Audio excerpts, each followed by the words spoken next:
BTV 전주방송은 시청자의 뉴스 보도 참여 기회 확대를 위해 주민들이 직접 취재한 뉴스를 전해드리고 있습니다. 이번 시간에는 완주와 전주 소식을 차례로 들어볼 텐데요. 박영환, 이평강 주민통신원이 화상으로 연결돼 있습니다. 두 분 안녕하십니까? 안녕하세요. 안녕하세요. 임진왜란 당시 왜군에 맞서 목숨을 잃은 선조들의 호국 정신을 계승하기 위해 완주 웅치전투 전적지에서 답사가 진행됐다고 하는데요. 박영환 통신원 소식 전해주시죠. 네, 지난 4월 7일 완주군 평생학습소 지원사업 일환으로 로컬 콘텐츠 연구소 손한나 대표가 진행하였습니다. 소양면 신천리 일원 웅치 전투 전적지 답사에는 교육생 15명과 웅치이치 전투 기념사업회 두세훈 상임대표, 김인철 공동대표가 함께 참석하였습니다. 기념사업회에서 제작한 소책자를 참여한 교육생들에게 전달해 주었고, 진안군 북이면 세동리 덕봉마을 창렬사에서 순국 선열에 대한 묵념과 태극기 퍼포먼스를 진행하였습니다. 네, 임진왜란 당시에 이 호남 지역은 물론이고 결과적으로 우리나라 전체를 지켜낸 그런 중요한 전투가 벌어진 곳인데요. 몇 해 전에 이곳이 국가사적으로 지정이 됐죠. 네, 그렇습니다. 웅진전투는 임진왜란 초기 전라도를 침략한 왜군에 맞서 관군과 의병이 민관 합동으로 호남을 지켜낸 치열한 전투지로 호남 방어에 결정적 역할을 한 것으로 평가됩니다.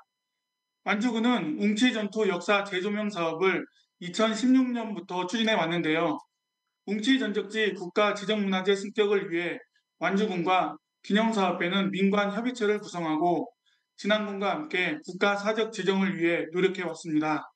그 결과 2022년 12월 30일 문화재청 고시 제2022-168호로 국가 사적으로 지정되었습니다. 네, 아직 많은 시청자분들에게 알려지지 않은 전적지 중 하나인데 홍보가 중요할 것 같습니다. 이 기념사업회에서 제작한 소책자는 어떤 내용으로 꾸려졌나요? 책자에는 국가 사적 지정 개요와 연구 논문 5편, 웅치이치 전투 주요 인물 설명과 기념사업회 활동 내용으로 구성되었습니다. 현재까지 2,300부 제작하여 관내 도서관, 초등학교, 관련 세미나 및 각종 행사 참여자에게 배포되었습니다.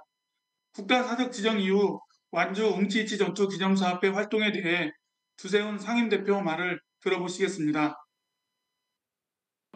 완주군 초등학교 지역화 3학년 교재에는 반영이 됐는데 이제는 전국적으로 볼 수 있는 역사 교과서에 반영시키는 게 첫 번째 임무고요. 두 번째는 대한민국 모든 사람들이 웅치전투 전적지를 실제 탐방하는 것을 목표로. 네, 완주 평생학습소에서 이번 답사를 진행했는데 어떤 의미에서 행사를 진행했나요? 네, 이 부분은 손한나 로컬 콘텐츠 연구소 대표로부터 직접 들어보시겠습니다.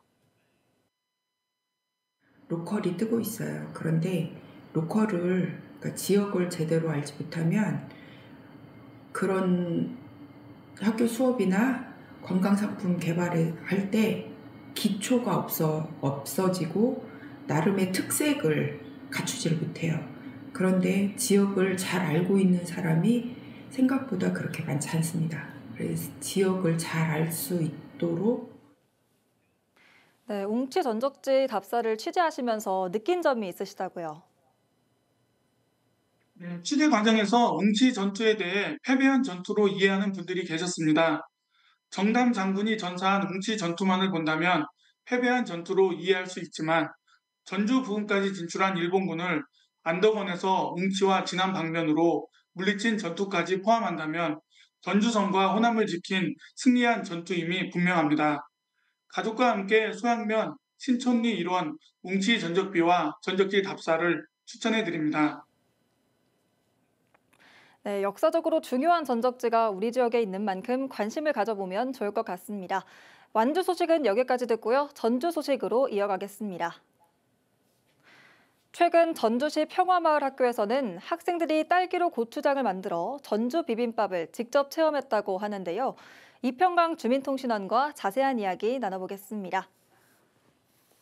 네, 딸기와 고추장의 조합 굉장히 이색적인데요. 어떤 체험이었나요? 지난 4월 19일 평화마을 학교에 마을 탐방 프로그램 일환으로 완산중학교 학생들이 해위강 전통 발효식품에서 전통장 체험을 진행했습니다. 특히 이번 체험에서는 제철 과일인 딸기를 활용해 고추장을 만들어보고 자신들이 만든 딸기 고추장으로 전주 비빔밥까지 만들어보는 특별한 시간이었습니다. 장독대에서 전통장이 만들어지는 과정도 배우고 메주와 숯, 항아리의 역할에 대해서도 자세히 배웠습니다.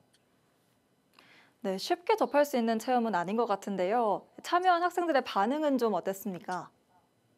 처음엔 학생들도 딸기로 고추장을 만든다고요? 하며 의아해했습니다. 하지만 체험을 시작하자 반응이 완전히 달라졌어요. 메주가루와 고춧가루가 들어가면서 고추장처럼 변하는 모습을 보고 굉장히 신기해했습니다. 그날 체험에 참여한 학생들의 생생한 인터뷰 직접 들어보겠습니다. 딸기랑 고추장 해서 좀 이상할 줄 알았거든요. 아 근데 진짜 맛있어요. 아니 진짜로. 아 맛있었어요. 아 이게 그 중독성이 있어요. 한 번 먹으면 계속 먹게 돼요. 그래서 저 계속 이렇게 찍어 먹고 있었어요. 메주가루 넣고는 뭔가 되게 그냥 묽은 죽 같았는데 팥죽 같았는데 고추장 그 고춧가루 넣자마자 완전 고추장처럼 변하지 엄청 신기했어요. 학생들 스스로가 예상하지 못했던 경험에 신기해하고 즐거워하는 모습이었습니다. 네, 딸기 고추장 만들었으니 먹어봐야 될 것 같은데요. 이 직접 만든 고추장을 넣은 비빔밥까지 만들었다고 했는데 어떤 맛이었을까요? 학생들은 볶은 소고기와 나물을 올린 후 자신들이 만든 고추장으로 밥을 비벼 전주 비빔밥을 만들었습니다. 특히 이 비빔밥은 자연스러운 딸기의 단맛이 고추장과 어우러져 색다른 풍미를 냈는데요. 학생들의 정말 솔직한 맛 표현 들어보시죠. 어? 아니, 입안에서 자연의 스멜처인데요. 여기 진짜. 야, 저 찍어야 되는데. 이렇게 학생들은 전통장과 우리 음식을 새로운 시각으로 경험하고 음식에 대한 애정까지 키우는 시간을 가졌습니다. 우리 장을 직접 만들어보고 또 체험할 수 있는 되게 중요한 시간이었을 것 같은데요. 학생들이 참 많은 걸 배웠겠네요. 이번 체험은 학생들이 직접 장을 만들고 이를 음식에 접목하는 과정을 통해 전통이 단지 옛 것이 아니라 지금의 생활에서도 새롭게 이어지고 살아 숨쉰다는 것을 체감했습니다. 또한 평화마을 학교가 지향하는 마을교육 공동체의 철학을 잘 보여주는 사례이기도 합니다. 학교와 마을, 지역의 장인이 협력해 아이들을 교육하고 아이들 역시 지역의 문화를 직접 배우고 창의적으로 발전시키는 좋은 본보기가 되었다고 생각합니다. 전통과 현대의 만남 속에서 아이들이 값진 경험을 한 것 같습니다. 오늘 말씀 감사드리고요. 앞서 뭉치전적지 답사 소식 전해주신 완주군 소식도 잘 들었습니다. 두 분 통신원 모두 수고하셨습니다. 수고하셨습니다. 알겠습니다.